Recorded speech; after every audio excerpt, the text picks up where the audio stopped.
vamos a seguir con don Óscar Aguilar Bulgarelli, ¿lo dije bien? Para sobre el tema que nos va a conversar, el valor de la historia nacional como patrimonio costarricense. Vamos a recalcar que Óscar Aguilar es costarricense, licenciado en Historia por la Universidad de Costa Rica, escritor y diputado de la Asamblea Legislativa en el periodo 1982-1986. Además es doctor en Filosofía y Letras por la Universidad Complutense de Madrid, con especialidad en Historia de América. Fue miembro fundador del Partido Renovación Democrática y su gran trayectoria le ha hecho merecedor del premio Jorge Bolio por su libro La Constitución de 1949. Logró el reconocimiento de la Universidad Latinoamericana de Ciencia y Tecnología a la excelencia académica en 1994 y fue galardonado con la medalla de plata por 25 años de distinguido servicio en el Instituto Panamericano de Geografía e Historia en el 2001. Don Óscar, bienvenido. En primer lugar, quiero agradecerle a la Fundación la invitación a esta charla con ustedes, pero sobre todo la importancia de poder divulgar los conceptos que aquí se están dando a través de medios de comunicación modernos. Eso es muy importante.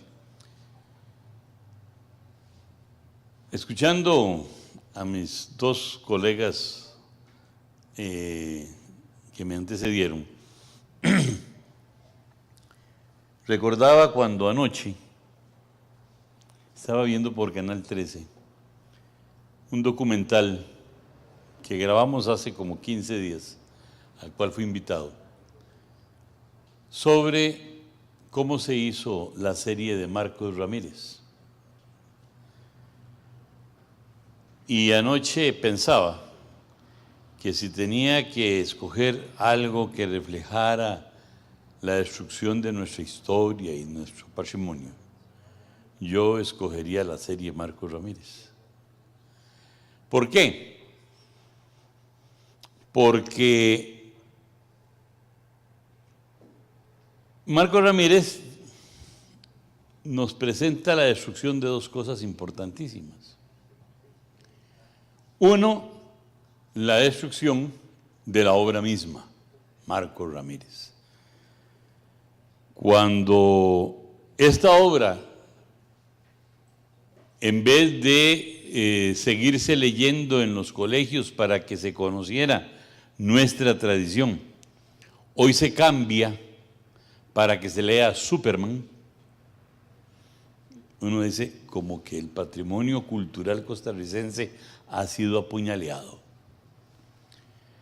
Y resulta que la casa donde se filmó Marcos Ramírez, una casona del siglo XIX, mediados del siglo XIX, allá en San Joaquín de Flores,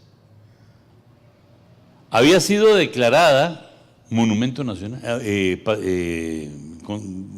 ya para la conservación nacional. Y el alcalde de Alajuela, emparentado con el entonces presidente de la República, don Óscar Arias, logró que la ministra de Cultura diera una carta quitando la condición de patrimonio de aquella casa. Da la casualidad que esa carta y ese decreto eliminando la condición patrimonial sale publicado un viernes y el sábado la casa es destruida por un tractor. Imagínense, el Ministerio de Cultura, que tenía que preservar, dio el decreto para destruir. Entonces, ¿qué podemos esperar? Por eso les decía que yo viendo esa serie anoche decía, es que aquí están donde muestra la destrucción de lo material y la destrucción de lo cultural. Y me preguntaba yo, al hacer esos apuntillos para que no se me olvidara ya a los 74 años algunos datos para esta conferencia o para esta conversación, ¿Para qué nos sirve hoy día la historia? Si lo que hacemos a veces es destruir y destruir y destruir. Y es que la historia tenemos que verla a través de tres elementos muy importantes: la identidad, la comunicación y hoy día la globalización. Son tres elementos que en el manejo de la historia tenemos que tener presentes. Déjenme empezar con la comunicación, que tal vez podría ser el elemento más importante y el más desconocido. Hoy un historiador necesita comunicar urgentemente el valor de las cosas, el valor de este patrimonio, porque si no, la destrucción va a ser violenta. La comunicación nos va a llevar hacia la concientización. Y si no hay conciencia, vamos a destruirlo todo. ¿Y cómo hacer para que la gente tenga conciencia del valor de las cosas? Vamos a otro elemento entonces, la identidad. Si yo conozco, yo amo. Si yo conozco, yo lo quiero, lo aprecio, lo valoro. Pero si no, ¿cómo lo voy a apreciar si no lo conozco? A mí me pueden decir, no sé, que existe la comida más deliciosa en no sé qué lugar, pero si nunca la he ingerido, no sé si me gustará o no me gustará. En última instancia, soy indiferente. Si yo no conozco a una persona, no la puedo apreciar. Me pueden decir, Pedro Joaquín Pérez Pereira. Sí, está bien, mucho gusto. Sé que existe, pero no lo puedo apreciar, no lo puedo querer, no lo conozco, no lo he tratado, no he tenido ninguna relación. Para que yo ejerza un afecto, tengo que conocer. Y en ese sentido, conocer nuestra identidad es conocernos a nosotros como pueblo. Es querernos, es amarnos. Y ahí donde entra entonces el nuevo concepto. ¿Qué hacemos con esas identidades en tiempos de globalización? Lo cierto es que la globalización no solamente ha sido una globalización de carácter comercial, económica, los mercados, los vestidos, los carros, el celular, lo que ustedes quieran. No, la globalización nos ha cambiado los conceptos fundamentales del quehacer del ser humano. En donde el mercado ha venido a sustituir a las religiones, por ejemplo. La nueva religión es el mercado. Y si ustedes quieren ponerlo en una manera grosera, las hostias se cambiaron por monedas. Y para creer que esa globalización debe desarrollarse y debemos aceptar todo lo que nos trae, y nos trae igual una camisa que un celular, que el Netflix, etcétera, para hacernos a todos, diciéndolo en tico, igualiticos. Y haciéndonos a todos igualiticos, nos convertimos en consumados consumidores. Y quedamos consumidíticos, para seguirlo diciendo en tico. La globalización es la manera de universalizar la mediocridad. ¿Por qué? Porque la primera condición es no pensar. La primera condición es no discernir. La primera condición es simplemente ser esclavo del consumo. Y para eso, una condición es, si acaso discernir si la marca A es mejor que la B o si la C puede ser mejor que las otras dos porque es más barata. Pero esa es la mayor capacidad de discernimiento que nos permiten, porque vivimos en el reino del mercado. Y para eso, la globalización también nos lleva a otras cosas. Para hacer esa globalización tenemos que hacer tratados. Hacemos tratados de libre comercio y les damos ese nombre de libre y es casi un eufemismo. Porque en lugar de hacernos libres nos hace esclavos. No, es libre para que unos pocos, que hoy son los dueños del 99% de la producción de riqueza del mundo, pero que desde el punto de vista de la población es el 1% en el mundo. La globalización lo que nos hace es hacernos esclavos de ese 1% al que le damos nuestra riqueza a través del consumo. Y claro, entonces hacemos tratados de libre comercio. Hacemos pactos para facilitar el transporte. Llegamos a globalizar las comunicaciones. No solamente porque tengamos Netflix, para seguir poniendo el ejemplo, podemos agregar muchos Netflix. No es que hoy en un canal local podemos ver el mismo programa, el mismo esquema de un programa que vemos en Perú, Ecuador, España o Estados Unidos.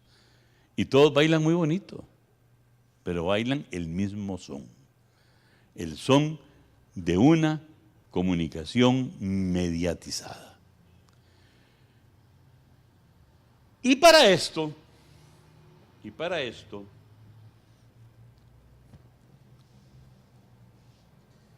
hay una condición fundamental: no conocer, no saber, perder nuestra identidad.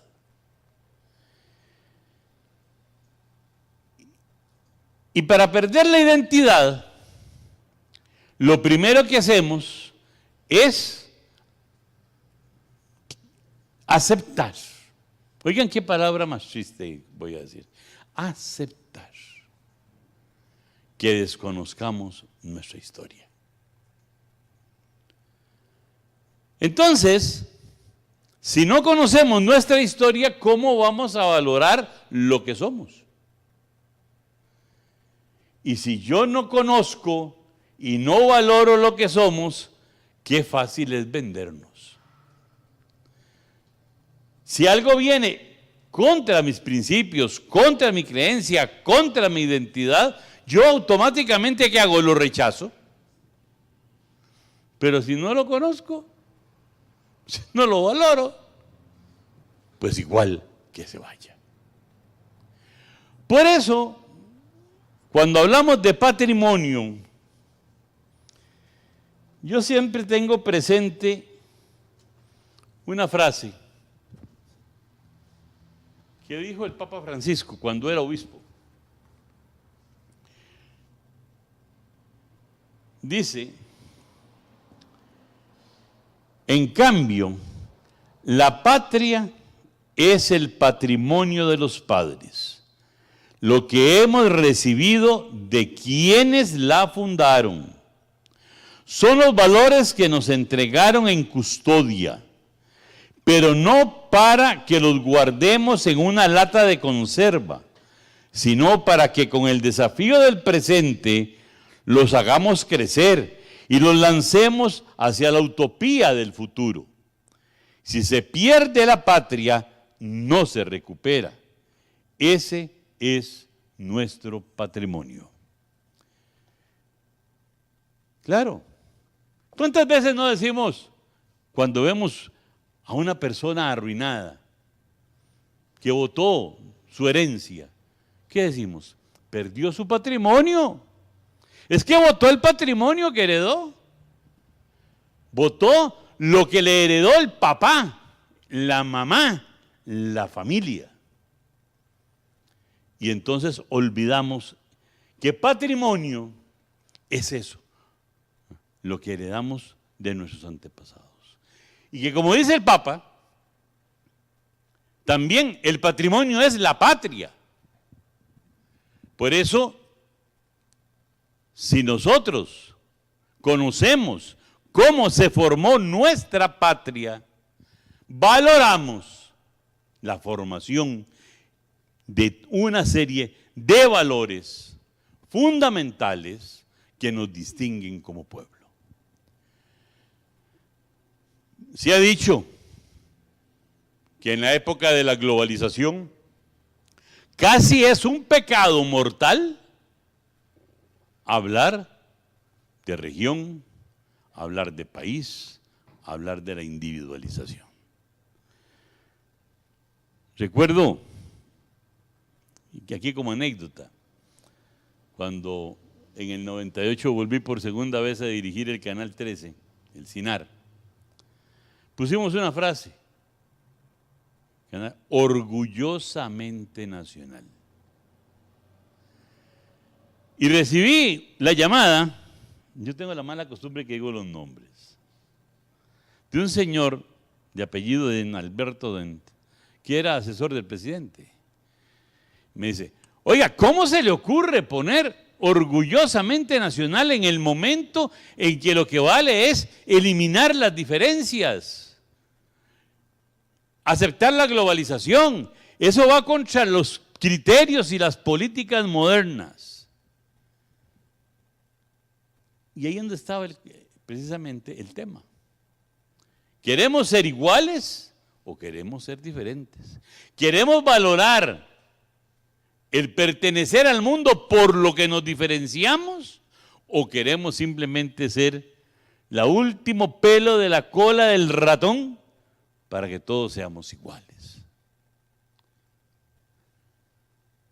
Bueno, la anécdota no terminó solo con el dicho del Señor. Yo no sé, el Señor habrá llegado donde lo mandé. Pero en fin, creo que los infiernos quedan un poco largos. Y además tenía que hacer ciertas etapas de camino.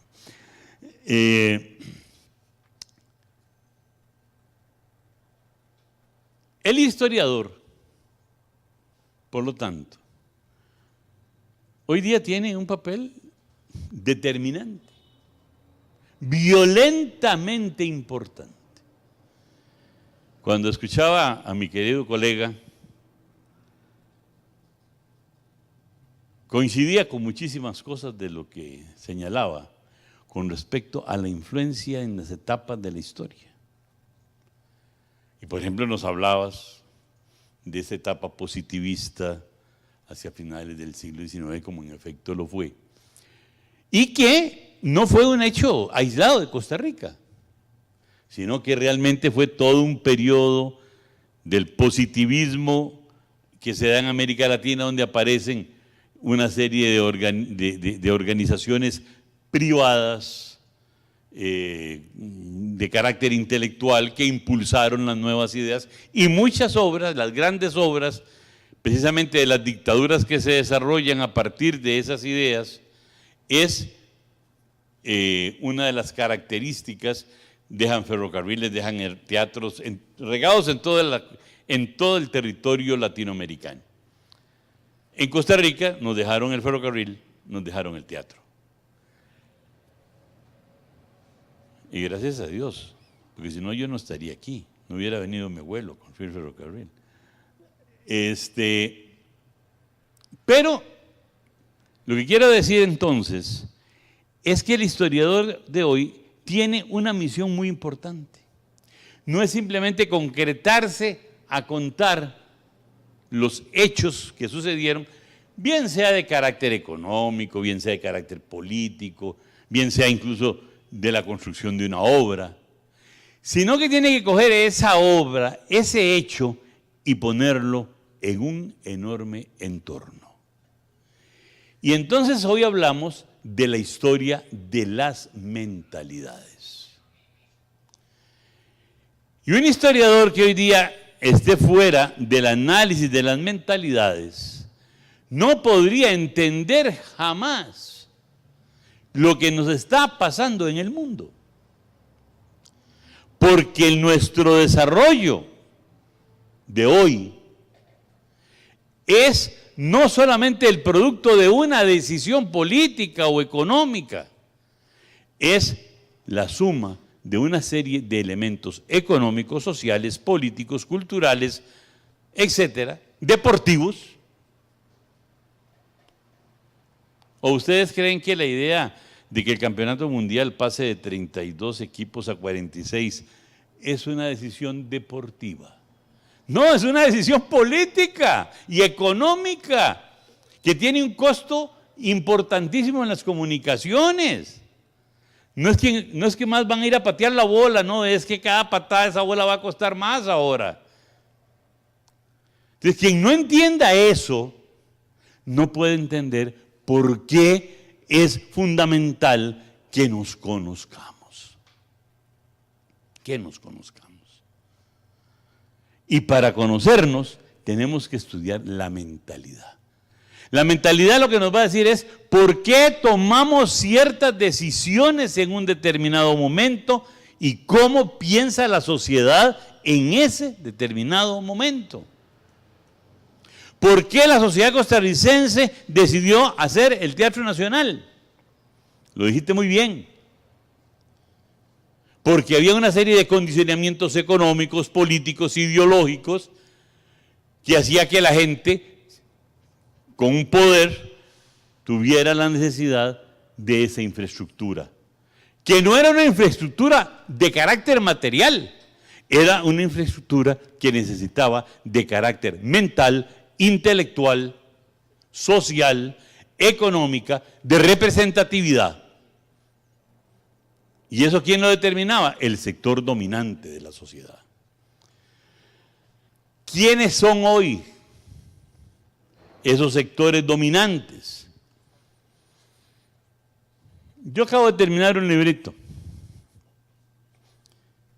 Me llevó solo 35 años hacerlo.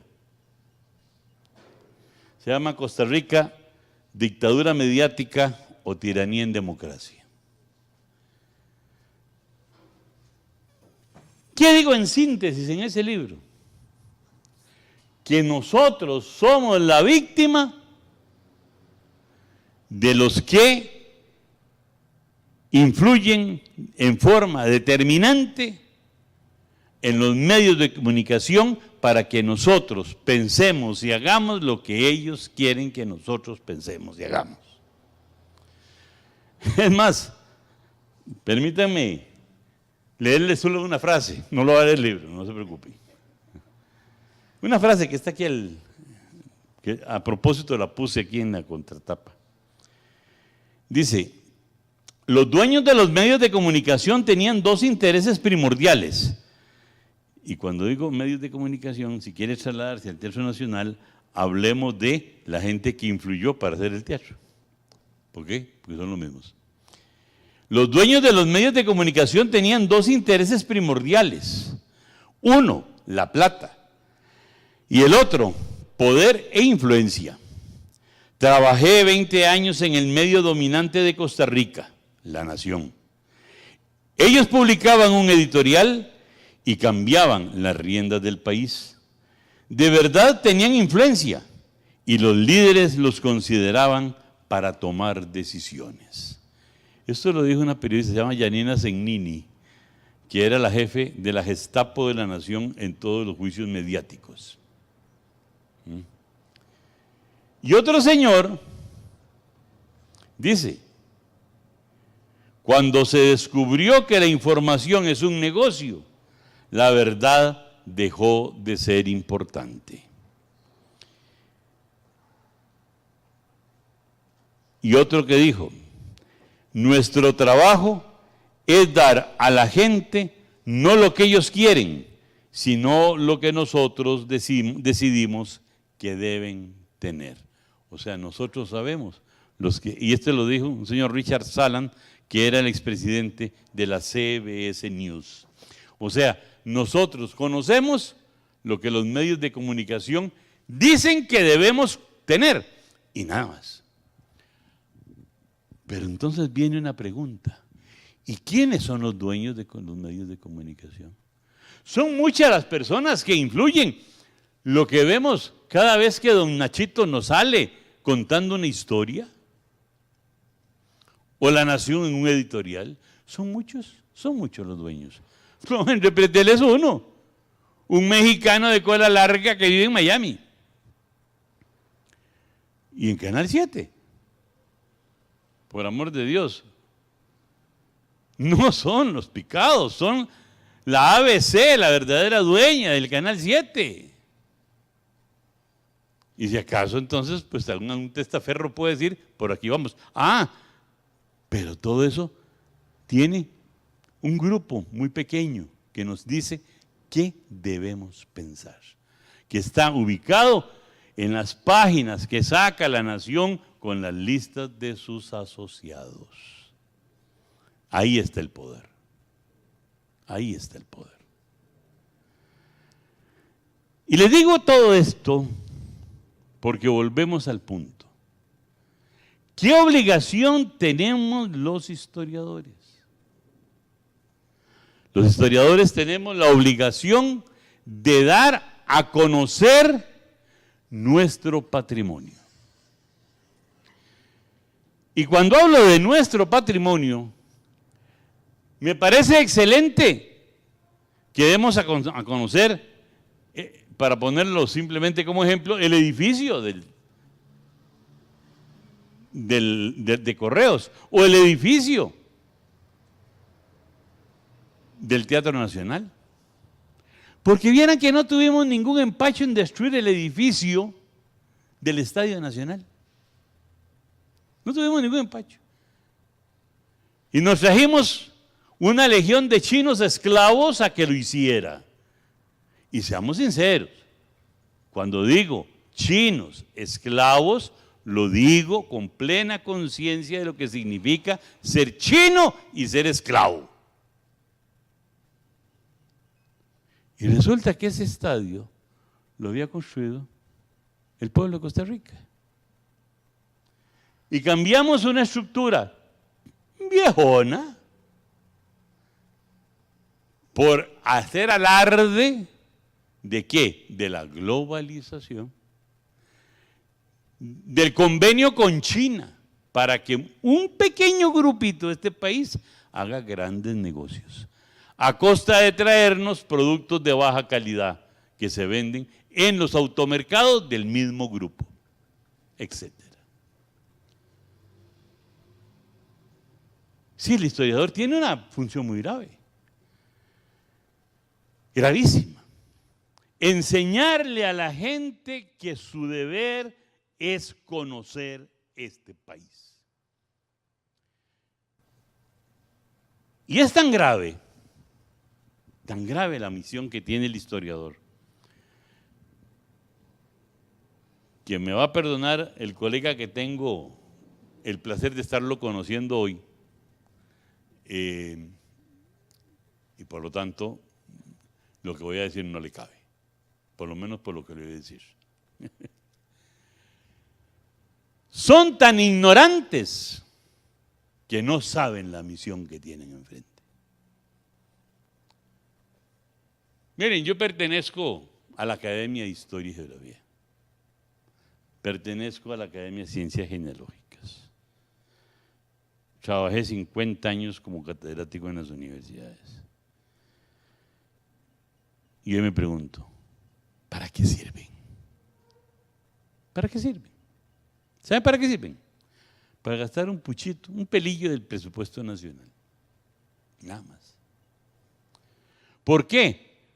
Porque precisamente cuando vemos que la Casa Colonial de San Joaquín de Flores se votó por un decreto del Ministerio de Cultura, el del ministerio donde está la Oficina de Patrimonio Histórico, por amor de Dios, y al que pertenecen las academias. Cuando vemos que quisieron destruir el edificio o la imagen del edificio del Hotel Costa Rica, ¿y quién lo hizo? La Oficina de Patrimonio Histórico del Poder Político. Y así se destruyó el estadio, y se destruyó se destruyó el otro, se destruyó aquí.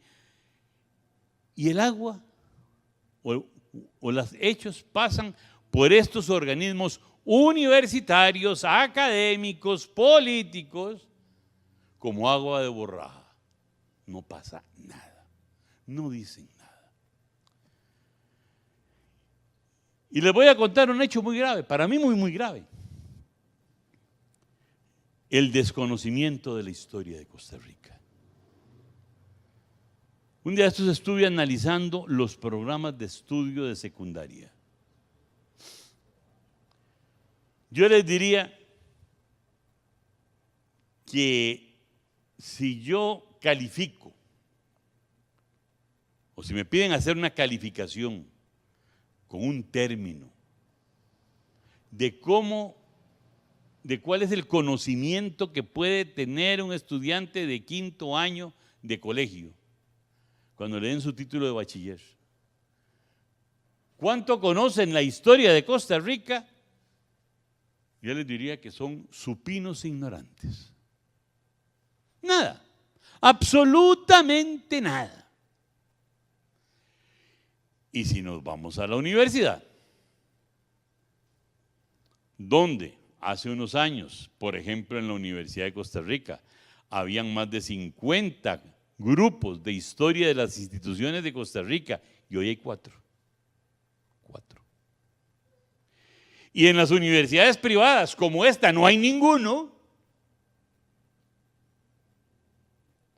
Entonces, ¿qué estamos haciendo? Diciéndole al costarricense, usted no es más que un monigote al servicio de los medios que le van a decir lo que usted debe y puede conocer. Y no conozca la historia de Costa Rica para que no vaya usted a crear ningún sentimiento que le impida rebelarse contra la dominación mental del cual usted es objeto. Y entonces, sí, desechamos, votamos nuestro primer gran patrimonio. Porque como dijo el Papa, ¿cuál es nuestro primer patrimonio? La patria. Y la patria la compone, sí, el edificio de Correos, sí, el Teatro Nacional, pero la compone el sentimiento.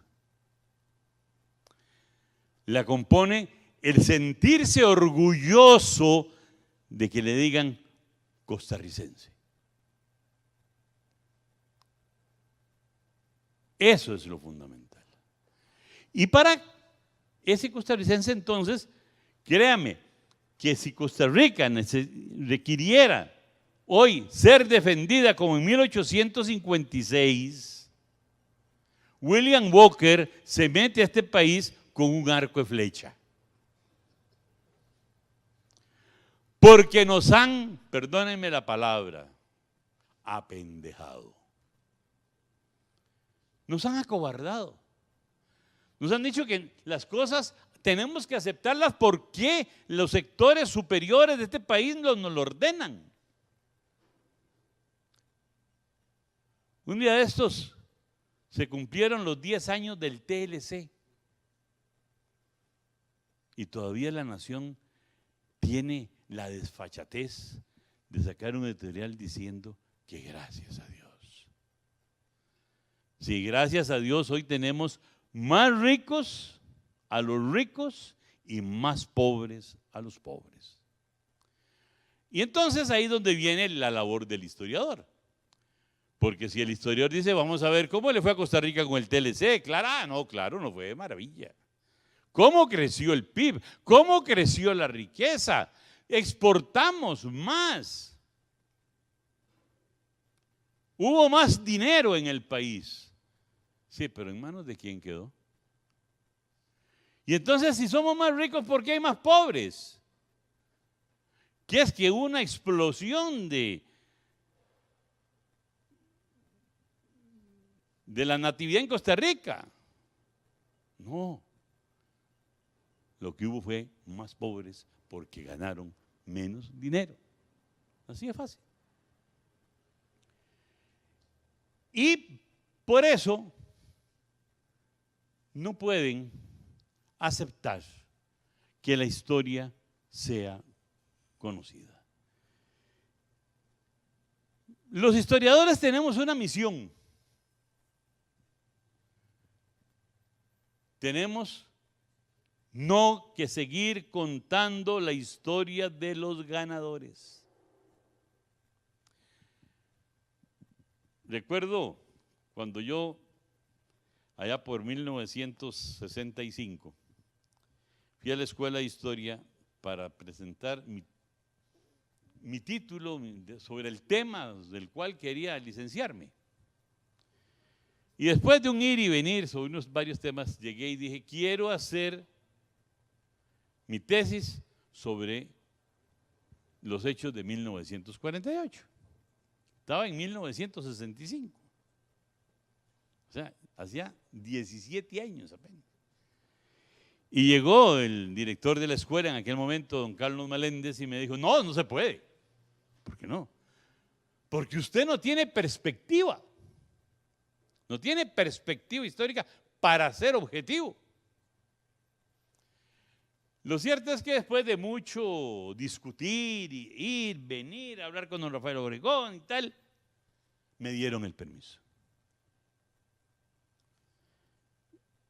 Y presenté mi tesis, va a ser ahora el 21 de diciembre, 50 años. Y vieran que el librito se sigue publicando, 50 años después. Algo tiene agua cuando la bendice. Y es que el tema es que hoy el historiador no tiene que andar con esa aberración de decir, tengo la perspectiva, creyendo que tiene que ser objetivo. Y que entonces que todo lo que dice tiene que ser absolutamente objetivo. En primer lugar, ¿por qué? Porque la historia no es una ciencia. Los que sigan creyendo que la historia es una ciencia, entonces que tiene que ser exacta, que busque otro Bazin o que vaya a buscar el Bazin. La historia no es una ciencia. Como dice Lucian Febvre en Combates por la Historia es un conocimiento científico. Es un conocimiento científico. O sea, tiene un método. Pero que en determinado momento el historiador puede llegar a tener opiniones un tanto subjetivas sobre un hecho, absolutamente válido. Y precisamente hoy es más válido. ¿Por qué? Porque yo como historiador, si no quiero contar la historia oficial, yo tengo que enfrentarme a 35 años de documentos actuales para decir, no señores, ustedes en esta línea del tiempo han venido a destrozar esta democracia. Y demostrarlo. Pero no me tiene que dar miedo darle un seguimiento puntual a un tema con la perspectiva de hoy, de temas de hoy, porque esa es función fundamental del historiador. Si yo como historiador no tengo la capacidad para desarrollar ese concepto y decir, hoy yo defiendo el patrimonio para que no sea destruido. Si hoy yo no puedo salirme simplemente del dato frío, la historia no es del dato. El dato es un instrumento para la historia. Pero lo más importante del dato es la interpretación que yo puedo dar de ese dato y de la suma de datos que me van a dar la visión de ese entorno, de la mentalidad de un momento dado.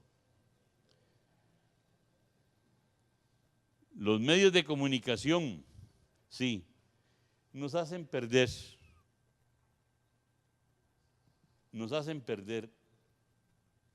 la visión del entorno. Y es que resulta que los que creen que la historia no es importante hoy día, están totalmente fuera, incluso de la realidad económica. Hace poquitos días, no sé, una semana o 15 días, estuvo por aquí un funcionario de uno de esos organismos de dominación mundial que hay ahora, que vino a hablar de cuál era el futuro de Costa Rica dentro de la globalización y la organización del comercio y todas estas organizaciones de dominio. ¿Y qué dijo? Me llamó la atención. Señores, es muy importante que el costarricense conozca su cultura, su entorno y su historia. Y yo me quedé pasmado. ¿Y por qué? Entonces, claro, él dio una razón. Porque cuando vengan a visitarlos, a un chino no le va a interesar ver que usted come el mismo chop suey en San José o en Bombay, o a orillas del Yangtze-Kiang. No le interesa saber en qué es usted diferente. Entonces, claro, es como cuando uno ahora sale del país y le dicen la familia, los nietecillos, abuelita, me trae algo. Y antes uno iba y les traía chocolates de Suiza o de donde fuera. Ahora va uno y resulta que los mismos los venden en el aeropuerto de Panamá que aquí, entonces ya no hay que traer, porque ya todos comemos el mismo chocolate. Al que viene no le va a interesar ver que somos iguales. Le va a interesar ver que somos diferentes. Entonces, hasta para eso, debemos conocer nuestra historia. Claro, el tema es que si los ponemos a conocer nuestra historia, entonces posiblemente muchos de aquí van a salir un poco revolucionarios. Pero bien. Y para terminar, yo quiero terminar con una lectura de una cita a propósito de historia y patrimonio y cómo debemos conocer. Porque un día de estos va a haber aquí un seminario sobre este papelito, el Laudato Si, la encíclica del Papa Francisco. Y lo van a hacer ahí en una universidad cuyo rector es uno de los redactores del Memorándum del Miedo. Uno de los redactores que precisamente puso en peligro con ese memorándum el patrimonio histórico, el patrimonio cultural, el patrimonio político, la dignidad nacional. Pero bueno, ahí se lo mandaron allá a Roma como 2 años de embajador a ver si recibiendo estañones de agua bendita se limpiaba el pecado cometido, ¿verdad? Un tal Fernando Sánchez. Yo sé que esto puede oírlo, pero no me importa. Entonces, para que vean ustedes la importancia del patrimonio, Les voy a leer lo que dice ya no el arzobispo, sino el Papa Francisco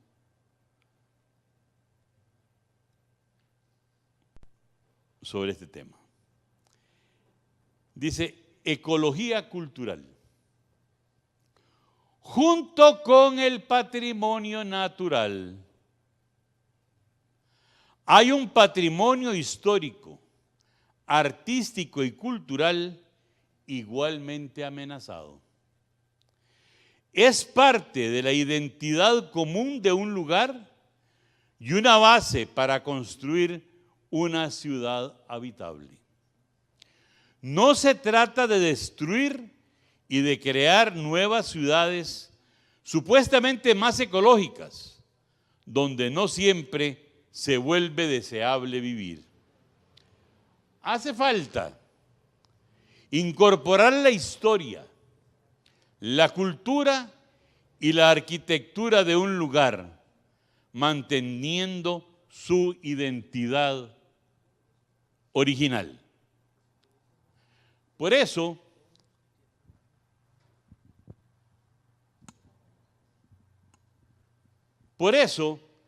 la ecología también supone el cuidado de riquezas culturales de la humanidad en su sentido más amplio.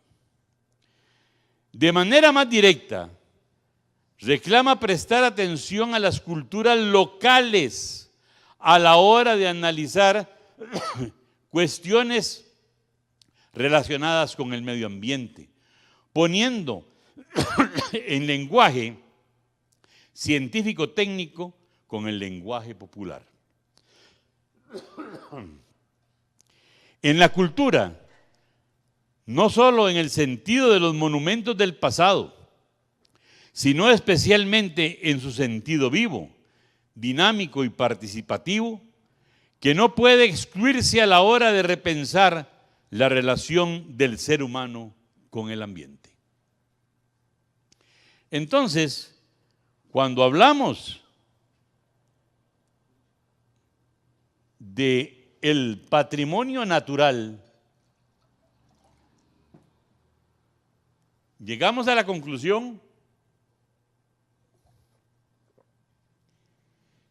de que el patrimonio es uno solo. El patrimonio es la patria. Y la patria es lo natural, es lo cultural, es lo artístico, es lo político, es la sociedad, es el hombre. Entonces, si vamos a discutir cómo debemos conservar el ambiente, dice el Papa, no es solo hablar de cómo preservar los lagartos del Grande de Tárcoles, para ponerlo en un ejemplo concreto, o el quetzal allá en San Gerardo de Dota.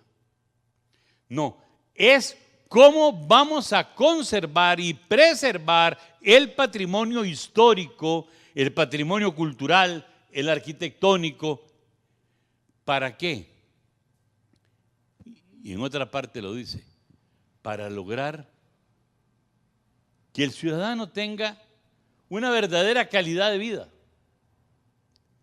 La calidad de vida, dice, no es hacer una ciudad nueva más bonita, es hacer la que hay habitable. Y no podemos hacerla habitable sin raíces. Nosotros nos estamos quedando sin raíces.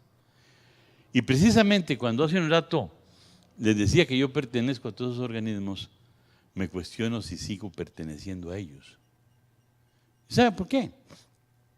Voy a poner un ejemplo. Hace un mes mandé a uno de ellos una nota diciéndole que qué estábamos haciendo para lograr que la historia de Costa Rica se enseñe otra vez en las escuelas y los colegios. Tan fácil como eso. Y les pedí, por favor, hagan una reunión, una asamblea, para que discutamos este tema. ¿Cómo podemos hacer que esta academia tome bandera en una batalla tan importante? Y resulta que en lugar de recibir la convocatoria a esa asamblea, lo que recibí fue la convocatoria al almuerzo de Navidad. Entonces dije, bueno, pues si no hay asamblea, pues tampoco hay el almuerzo. ¿Para qué? Que se coman sus chorizos solíticos. Y cuando digo comerse el chorizo, lo digo en pleno concepto tico de lo que es comerse el chorizo. Buenos días.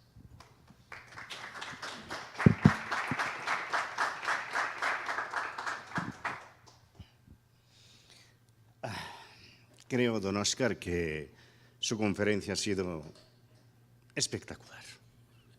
Los dos nos entendemos a la perfección. Cualquier día nos meten a la cárcel a ambos, uno por independentista y por amante de Costa Rica como patriota. Y había, si me permite, una definición pequeña y corta, muy corta, pero importante. Uno tiene que ser patriota, porque el patriota, como usted sabe, es lugar antes de cualquier otra cosa. Y faltan patriotas en este mundo, en todas partes. Gente que apueste por la patria y por la libertad. Muchas gracias, muy amable.